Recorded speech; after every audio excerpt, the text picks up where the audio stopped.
Yağmurlu bir Samsun sabahıyla Vietnam yolculuğum başlıyor.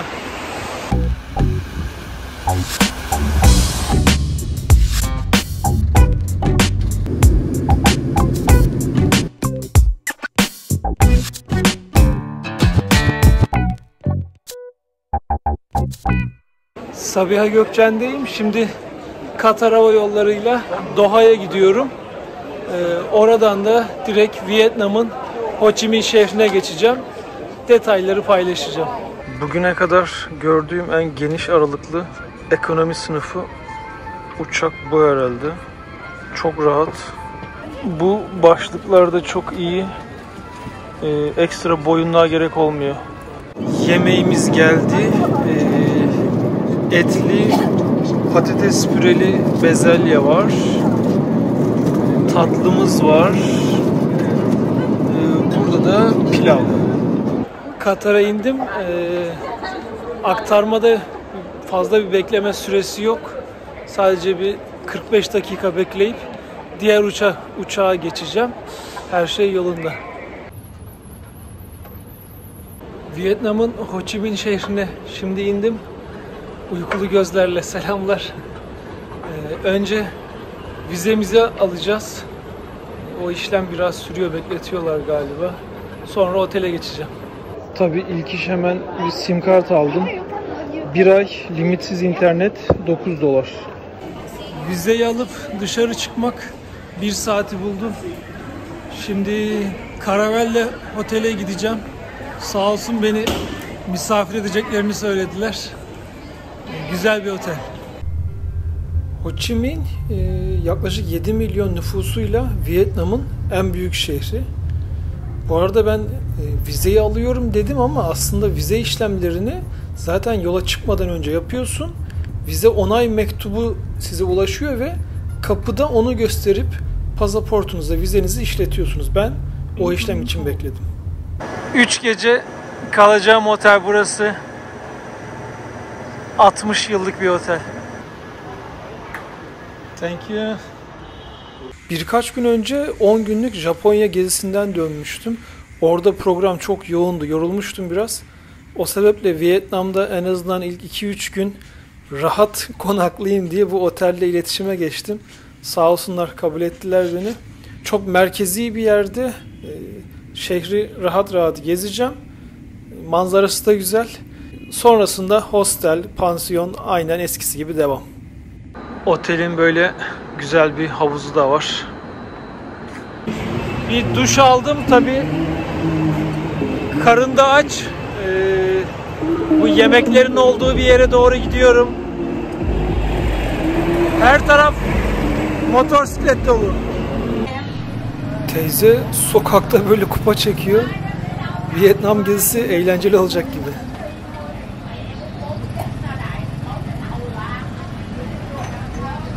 Buranın en meşhur yerlerinden biri Ben Thanh pazarı. Gecesi ayrı bir değişik, gündüzü ayrı. Akşamları buranın civarında gece pazarları kuruluyor. İçerisi kapatılıyor. Şimdi gündüz ise içinin nasıl olduğunu göreceksiniz. Binbir çeşit şeylerin satıldığı böyle ufak tezgahlar ya da dükkanlar var. Ama doğruyu söylemek gerekirse öyle çok kaliteli şey görmedim. Hani ortalama diyebilirim buradakiler için. Aynı yerde bolca yemek yenecek böyle ufak dükkanlar da var.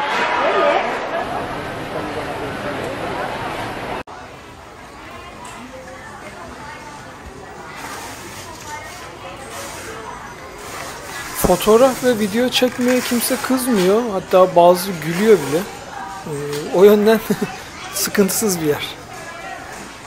İçerisi bayağı havasız ve çok turistik olduğu için bir şey soruyorsun ama gerçek fiyatını bulman çok zor. 3-5 katı söyleyip sonra aşağı iniyorlar. Sonra tadın kaçıyor ve çıkıyorsun. Akşam yemeği için buradayız. Burası gece pazarı gibi değil. Sadece burada yemek yenecek yerler var.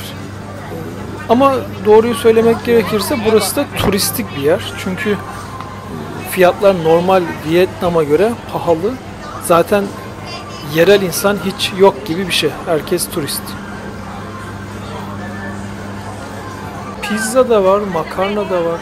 Vietnam'ın yerel yemekleri de var. Domuz eti de var, inek eti de var. Yani burada aç kalmak mümkün değil. Ne isterseniz bulursunuz. Yemeği buradan alıp oturarak yiyorsun.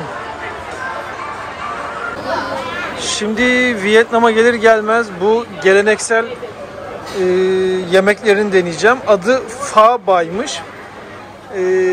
Etli, dana etli, soğanlı, muhtemelen noodle da var içinde. 5 dakikaya hazırlayacaklar.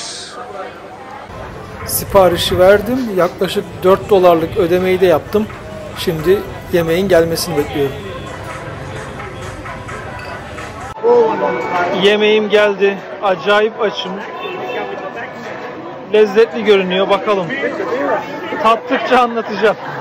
Suyu bildiğiniz çorba tadında ama içinde böyle noodle var, et var, soslar vardı. Onları içine attım. Tayland'da yediğim yemeklere çok benziyor. Hani isimlerini hatırlamıyorum ama bence acayip lezzetli. Şu an çok mutluyum. Gördüğünüz tabak bayağı büyük. Neredeyse bir tencere kadar var. Yani ancak bu kadar yiyebildim. Ama lezzetliydi. Vietnam gezisi güzel başlıyor. Vietnam'ın nüfusu 95 milyon. Ülkede kayıtlı motosiklet sayısı ise 45 milyonmuş. Ki bu kayıtsızları da ekleyince daha da artacaktır rakam.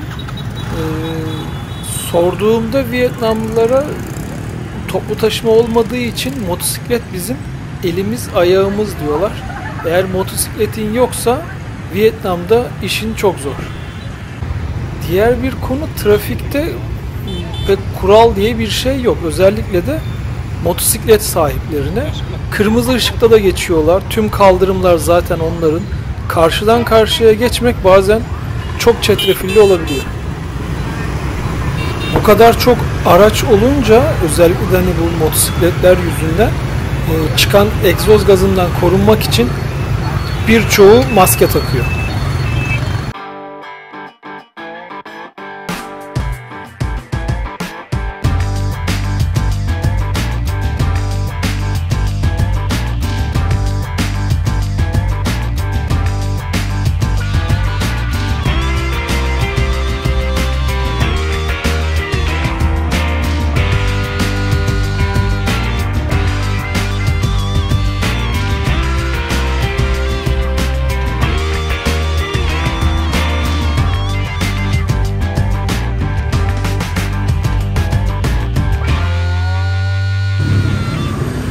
Şimdi buradan karşıya geçeceğim ama gördüğünüz gibi herhangi bir ışık yok ve bunların durması mümkün değil. Böyle yardırıp geçeceğim.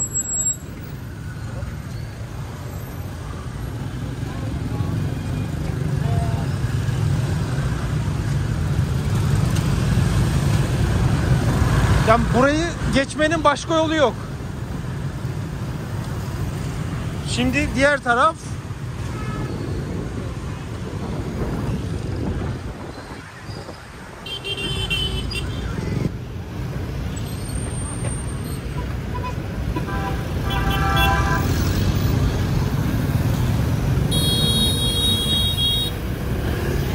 Allah.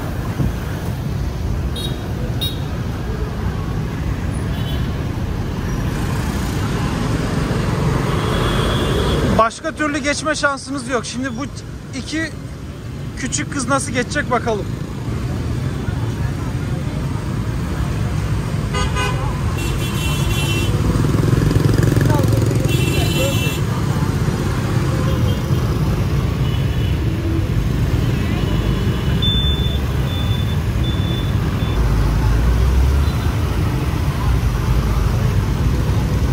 Vietnam'da hayat böyle. Karşıdan karşıya böyle geçiyorsunuz. Neredeyse tüm Asya ülkelerinde olduğu gibi burada da gece marketleri kuruluyor. meyve, yiyecek, böyle gördüğünüz envai çeşit giysi, eşyayı alabiliyorsunuz.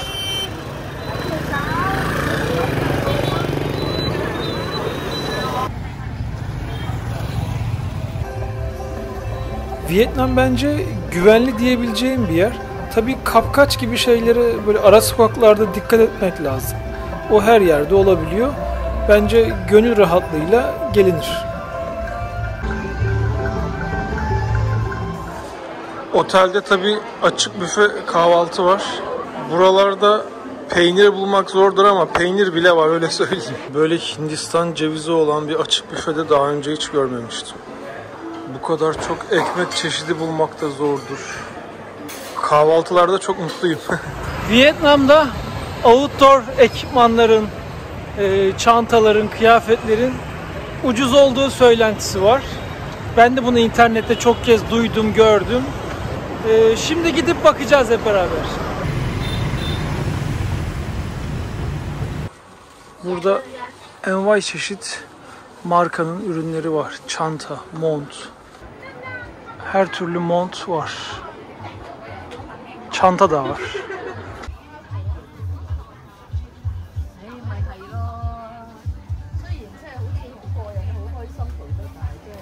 Burası Vietnam'ın kuzeyi, Sapa şehrindeyim. Burada da her yerde The North Face, Columbia, Adidas, Nike benzeri markaların çantaları, montları, her türlü ürünü var. Bu mağazalardan her yerde var. Yani neredeyse adım başı var hatta. Bunların gerçek olduğuna inanmak, yani en basit tabirle, hani yanlış anlamayın, saflıktır.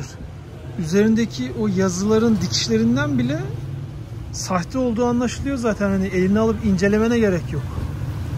Şimdi bu ucuza outdoor ekipmanların satıldığı yerlere gittim. Ama hepsi sahte arkadaşlar. Tamam, fiyatları ucuz da sahte ürün sonuçta. İnternette ben de defalarca gördüm. YouTube'da ya da gezi bloglarında Vietnam'da bu tip mont, çanta, yürüyüş pantolu gibi şeylerin ucuz olduğunu, ama yalan. Yani bunu bilerek mi paylaşıyorlar, bilmeden mi paylaşıyorlar bilmiyorum. Ama bu tip kaliteli ürünlerin öyle onda bir fiyatına, 5'te 1 fiyatına satılması mümkün değil. Outlet mağazalarında daha hesaplı olabilir.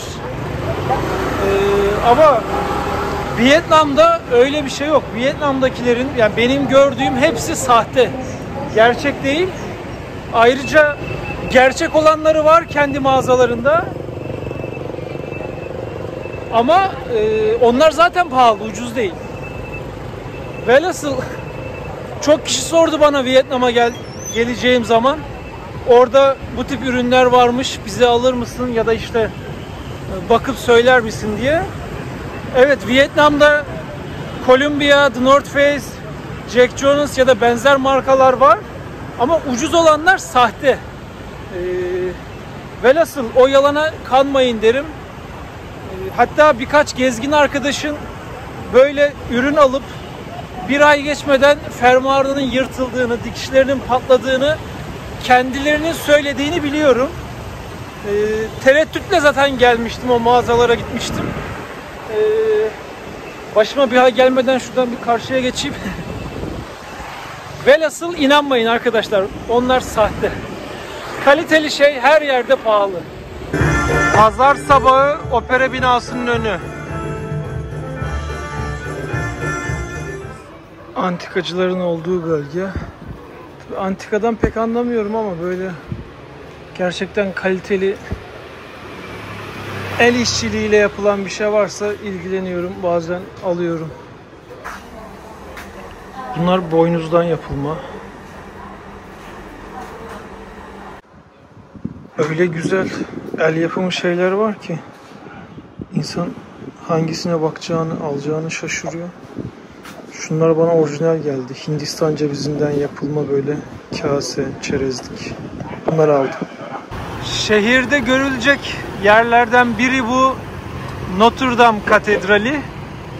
o meşhur katedralin ufak haliymiş. Şu arkadaki de posta ofisi, eski bir binaymış. Şimdi içine gireceğim, bakacağım. Posta binası yaklaşık 120 yıllık. Herkes benim gibi fotoğraf, video çekiyor. Bütün turistler doluşmuş. Çünkü Google'a şehirle ilgili bir şey yazınca hep buralar çıkıyor.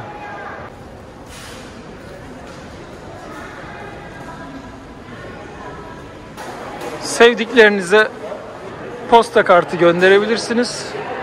Öyle şeyleri sevenler oluyor. Dünyanın farklı yerlerinden ailesine, arkadaşlarına gönderiyorlar. Ben pek uğraşamıyorum öyle şeylerle. Postanenin yapısı tabii size biraz farklı gelebilir. Vietnam'da böyle yapı görmek zor çünkü postane Fransızlar döneminde yapılmış. Mimarisi de onlardan kalma. Katedral tadilatta olduğu için kapalı, giremiyoruz.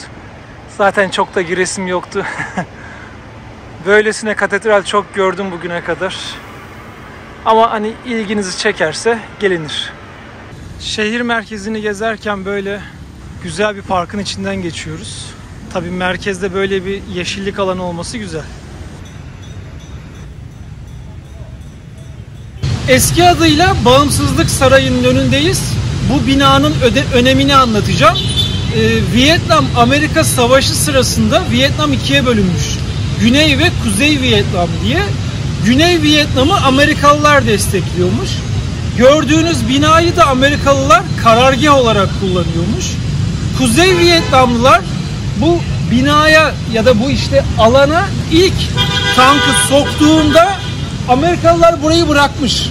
O ilk tankı da şu arkadaki tank simgeliyor. Ama orijinal tank bu değil. Daha sonrasında Güney Vietnam, Kuzey Vietnamlılara, daha doğrusu Vietnamlılara kalmış. İçeriye girmeyeceğim. Çok fazlasıyla turistik. Arkada gördüğünüz gibi turist kafileleri geziyor. Daha önce bu tip hükümet binalarına çok girdim. Ama Ho Chi Minh'e gelinirse uğranılacak yerler arasında Vietnam için önemli bir yapı. Savaş Kalıntıları Müzesi'ndeyim. Şimdi bir gireceğiz bakalım. Bu muhtemelen Amerikalılardan ele geçirilen uçaklardan biri. Müzenin bahçesinde savaş döneminden kalma böyle tanklar ve uçaklar var. Girişte hemen böyle hediyelik eşya dükkanı var, klasik. Dünyanın birçok yerinden Amerika'nın bu savaşı durdurmasıyla ilgili haberler, gazete başlıkları ve fotoğraflar. Müzenin girişinde böyle kıtalara bölünmüş şekilde bu tip görseller sizi karşılıyor. Fotoğraflarla o dönemi bayağı yansıtmışlar.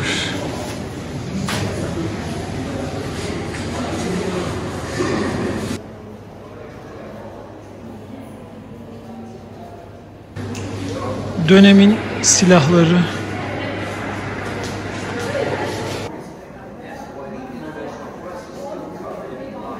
...1972 yılında çekilen o meşhur fotoğraf. Tabii pek bakılamayacak fotoğraflarla da burası dolu. ABD bu savaşta portakal gazı olarak bilinen Agent Orange'ı kullanıyor.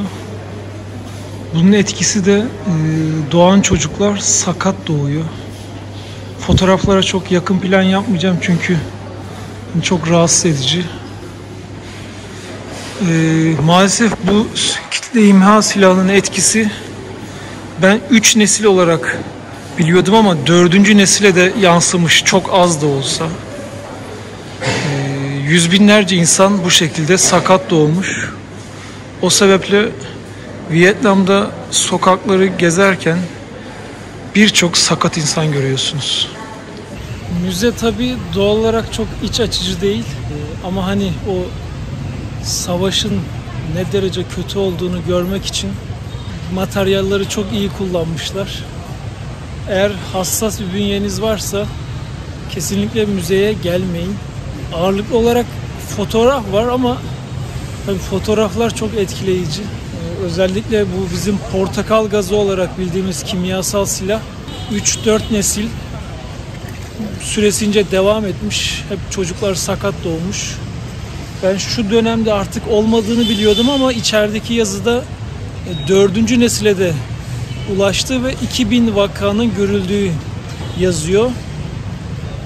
Savaşın kötü bir şey olduğunu hepimiz biliyoruz. Ama bu müze onu böyle altını çizerek tekrar vurguluyor. Henüz diğer şehirlere gitmedim ama şimdiden Vietnam'ı sevdiğimi söyleyebilirim. Trafiğine alışmak biraz zaman alıyor ama ikinci, üçüncü gün alışıyorsunuz. Yemesi, içmesi, konaklaması kısmen hesaplı ki kuzeye gittikçe daha da ucuzlayacak diye tahmin ediyorum. Vallahi sevdim ben burayı. Sokak yemeklerinden yerseniz böyle 1-2 dolara bile güzelce doyabilirsiniz. Gece hayatının olduğu bölgelerdeyiz.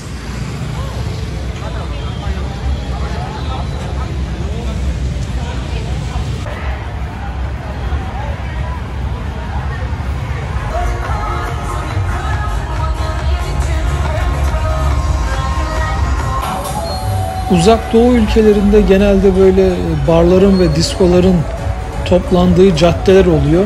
İşte bu cadde de onlardan biri.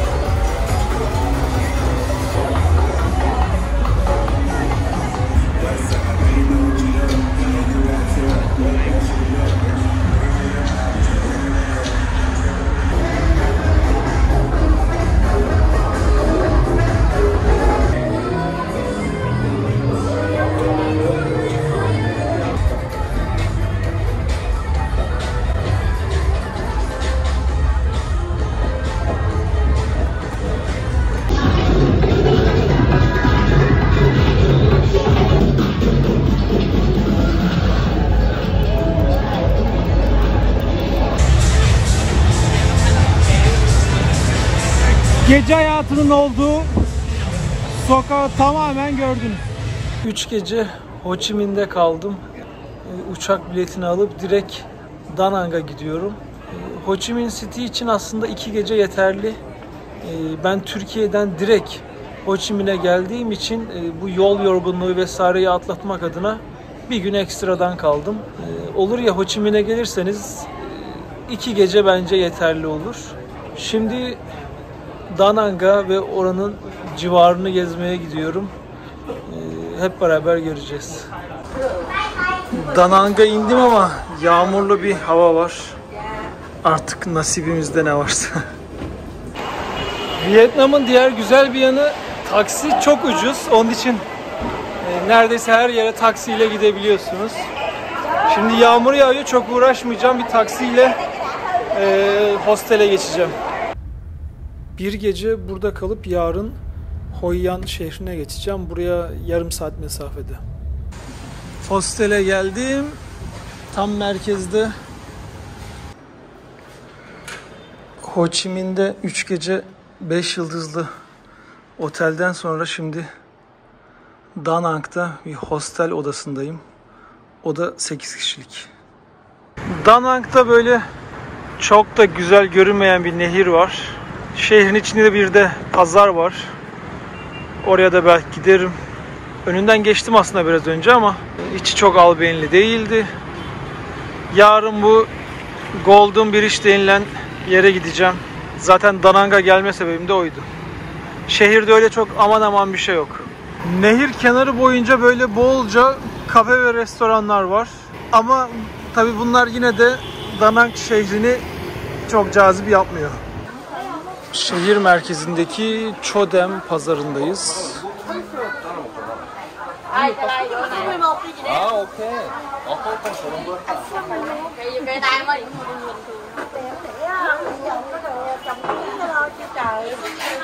Pazarda yok. Meyveden aktara, sahte outdoor ürünlere, kadın kıyafetlerine, ayakkabılara, terliklere, çoraplara, ne istersen her şey var. Tabii nehir geceleri biraz daha güzel görünüyor. Altın Köprü'yü gezdim. Şimdi sırada Hoi An şehri var. Otele yerleşip hemen dışarı attım kendimi. Eski şehir merkezine geldim. Buralar fazlasıyla fotoğrafik.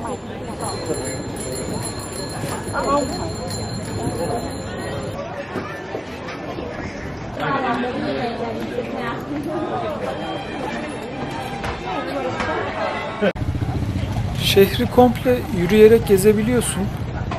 Pazar varmış. Ben de yürüyerek buraya geldim.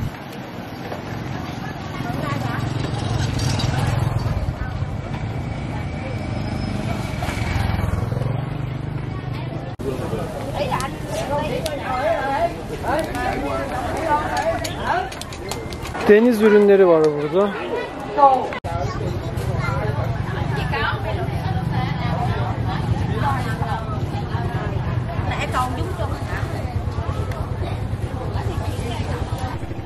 Her yerde Çinli turist var. Bu bisikletleri de genelde onlar biniyor.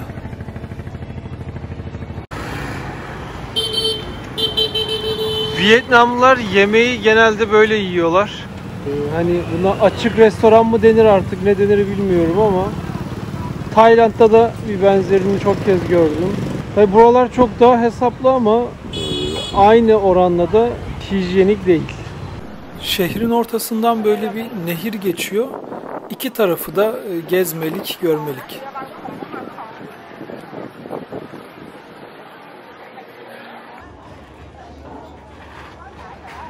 Şehrin gecesi de ayrı bir güzel.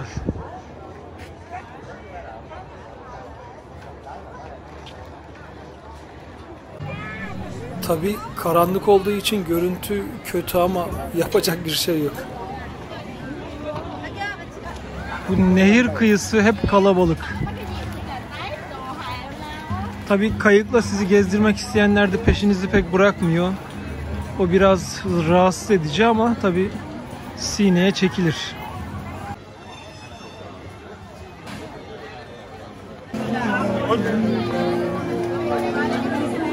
Gece marketinin olduğu yerlerdeyim. Yine yeme içme gırla. Hiç abartmıyorum. Yediğim en lezzetli mısır olabilir.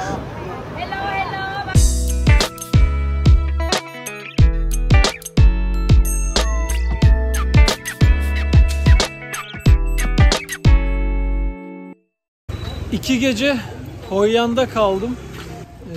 Bu antik şehir ya da eski şehir gerçekten güzel ama maalesef çok aşırı turistik. Tabi durum böyle olunca da çok keyif alamıyorsun, tad alarak gezemiyorsun. Sürekli peşine birileri yapışıyor. Ya taksi, mototaksi diye ya bir şeyler satmaya çalışıyorlar. Velhasıl şehir güzel de çevresi kötü. Yolunuz düşerse gelin ama gelindir. Hatta bir gece kalınıp devam edilebilir. Hanoi'nin eski şehir merkezi.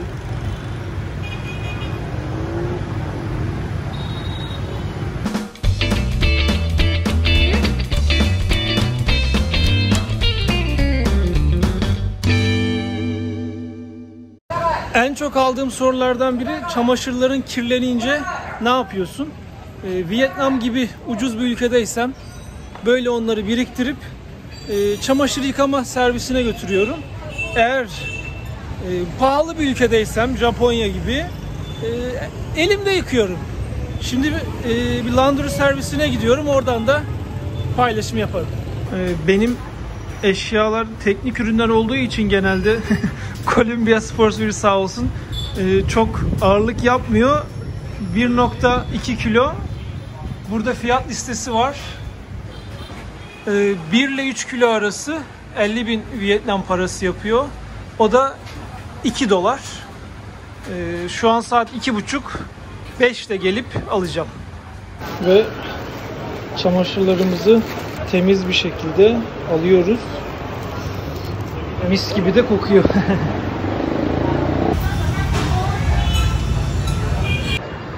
Dükkanın önünde böyle Papağan görmüştüm ama horozu da ilk defa görüyorum. Biraz da yemek işinden bahsedeyim.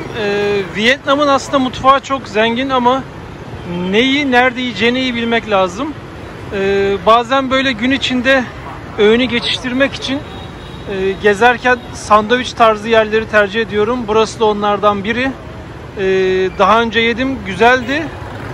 Ekmeği bıraktım aslında ama gezerken tabii böyle istisnai durumlar olabiliyor. Kaşarlı et, soğan ve domates var. Bir kişiyi doyuracak bir ekmek, patates kızartması ve içecek. $3.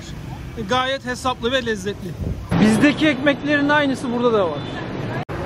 Vietnam'da hani yerli insanlar genelde böyle yerlerde yiyor.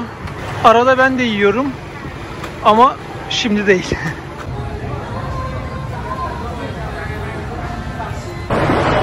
Birçok Asya ülkesinde olduğu gibi Vietnam'da da böyle sokakta masalar atıp yemek yenmesi gayet normal.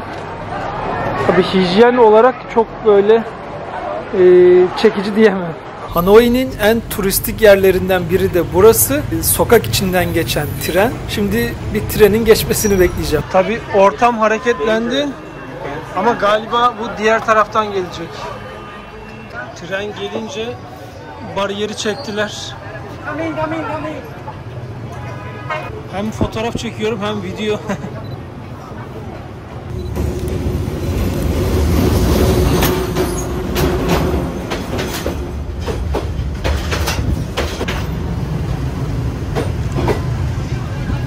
Önceden böyle bariyer falan olmuyormuş. Turistler böyle kenara geçip fotoğraf çekiyormuş. Hatta burada da grafitisini yapmışlar. Ama 2-3 hafta önce bu olayı kapatmışlar çünkü 2 tane düşüncesiz turist ölüm tehlikesi atlatmış. O sebeple birçok yer kapanmış, hatta bu kafe açık kalan nadir yerlerden biri. Bugün şanslıyız, bir tane daha geliyor.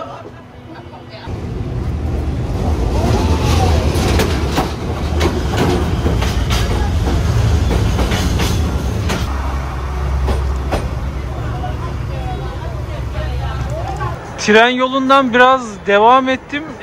Yine böyle başka kafeler de var ama buradaki atmosfer oturduğumuz yer gibi etkileyici değil. Yine görevliler ayaklandı. Tren gelecek ama ne taraftan gelecek ben de bilmiyorum.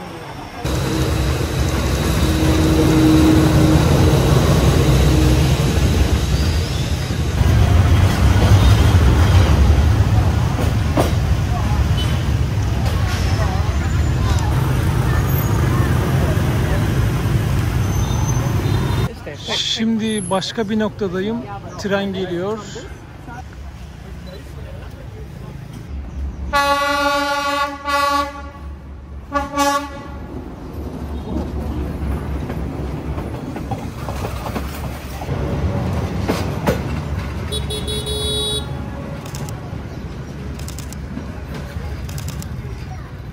Tabii kuzeyde motorla bu kadar gezersen üşütüyorsun.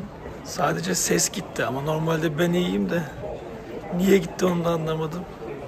Şimdi önce Doha'ya, Doha'dan da tabii İstanbul'a gidiyorum. Sağ olsun Katar Hava Yolları business ayarladı bileti. Her şey yolunda.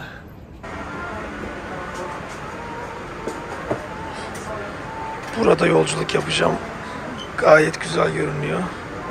Sesim gittiği için sıcak limonlu ballı su yaptılar. Sağ olsunlar. Biraz daha sesim düzelir inşallah. Business'ın en büyük güzelliği koltuğun buraya bastığımızda tamamen yatak olması.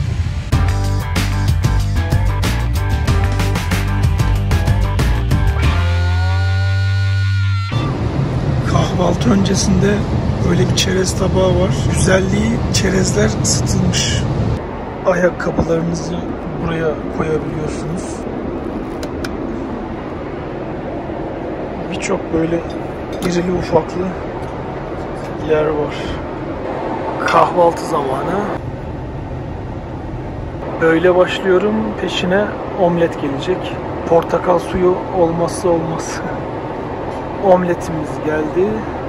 Kahvaltımızı yaptık. Şimdi dinlenme zamanı. Sürekli oturmaktan sıkılırsanız burada böyle ufak bir bar var. Kafanıza göre takılabiliyorsunuz. Hani business'ı hakkıyla yaşatıyorlar. Yemek üstüne şimdi kahve zamanı.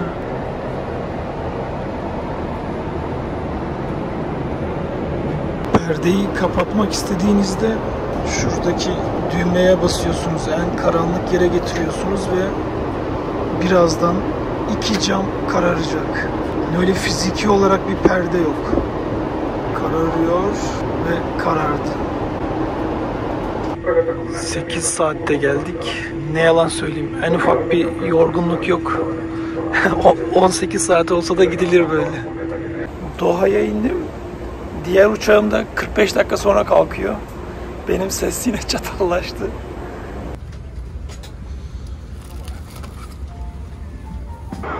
Mezelerle yemeye başlıyorum. Ana yemekle devam ediyorum. Yemeği de yedik. Bu film bitince yolda bitecek artık.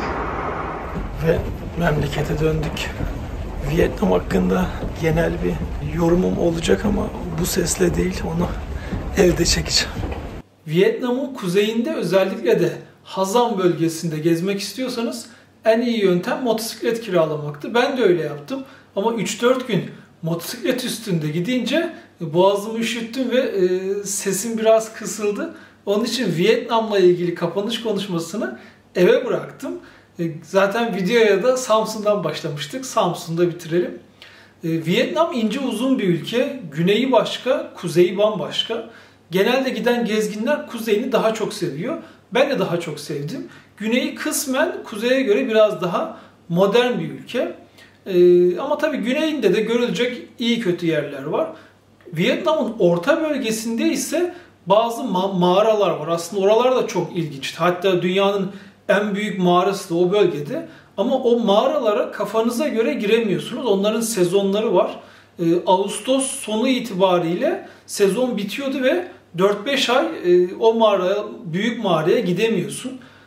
Çok soru gelmişti o mağarayla ilgili. Diğer bir detay, o mağaraya girmek istiyorsanız 3 günlük bir expedition'a, tura katılmanız gerekiyor ve onun kişi başı ücreti $3000. Evet, yanlış duymadınız. O dünyanın en büyük mağarasına girmek istiyorsanız $3000 gözden çıkarmanız gerekiyor. Oraya başka girme şansınız yok. Ama o bölgede başka mağaralar da var. Yine içinde işte gölü olan, şelalesi olan, dünyanın büyük mağaralar arasına giren mağaralar da var. Onlarda ise yine böyle turla gidebiliyorsunuz. Sezonu daha geniş. Kişi başı da 300, 400, 500 dolarlara alabilirsiniz. Vietnam'ın kuzeyini gezmek istiyorsanız, özellikle de Hazan bölgesini, tek alternatif bence motosiklet kiralamak. Araba kiralayamıyorsunuz ve oraları arabayla gezmek de çok olası değil. Motosiklet tecrübem yoktu ama ben kiraladım. Yavaş yavaş gidip bir şekilde öğrendim. Dikkatli olmanız gerekiyor. Diğer kuzeyindeki meşhur bölge ise Sapa. Orada illaki motosiklet kiralamanıza gerek yok. Kuzeyinde yapacak çok şey var. Sakın hani Vietnam'a öyle ben bir haftada giderim, gezerim gibi düşünmeyin. Ben 3 hafta kaldım ama 2 ayda kalsam orayı böyle tam hakkını vererek gezemeyebilirdim. O kadar çok görülecek yerleri var. Fotoğrafa ilgiliyseniz zaten Vietnam deniz, derya sizi fazlasıyla tatmin edecektir. Yemek kültürü Türkiye'ye kıyasla biraz farklı. Ama yine de bence aç kalmazsınız. Yeter ki biraz böyle yeni tatlara açık olun. Hijyen konusu böyle ucuz yerlerde sıkıntılı olabilir ama güzel restoranları da var. İyi kötü her ilçesinde düzgün bir restoran ben gördüm. Köylerde belki bu olmayabilir ama artık o kadar da olur. Güvenlik konusu ise Vietnam bence güvenli diyebileceğim bir yer. Sadece Ho Chi Minh'de ya da Hanoi'de, bu iki büyük şehirde böyle elinizde telefonla izlerken kapkaç olabilir dediler ama ben öyle bir tehlike hiç hissetmedim. Hep de böyle telefonla, kamerayla elimde gezdim. Bir sıkıntı yaşamadım. Onun için güvenli diyebilirim. Bence ekonomik de bir ülke. Yani Türkiye'ye kıyaslarsak hani Türkiye'nin güneyini gidip gezeceğinizi düşünürsek bence aynı paralara Vietnam'ı da gezebilirsiniz. Tabii buradan oraya uçak bileti biraz maliyetli olacak. Onu çözerseniz Vietnam hesaplı bir yer diyebilirim. Vietnam insanı bence çok sıcakkanlı. Hiçbir olumsuz tecrübem yok. Böyle fotoğrafa karşı da genelde sıcaklar öyle aman beni çekme etme demediler. O anlamda da yani ben Vietnam'dan böyle mutlu ayrıldım. Sonraki gezilerde görüşmek üzere.